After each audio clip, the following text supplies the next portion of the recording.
Today, I'll show you how to connect Perplexity to N8N so you can harness its AI capabilities within your workflow. Start by opening N8N and navigating to the Settings tab.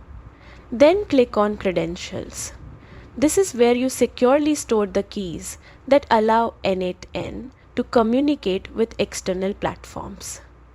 Click Create New and select Perplexity as your credential type. Next, you'll need your Perplexity API key.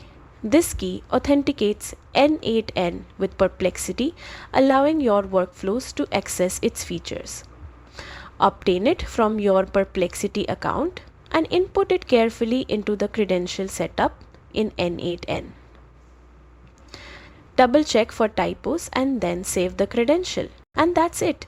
Your Perplexity credential is now ready, and you can start integrating its AI capabilities into your N8N workflows for automation and data processing.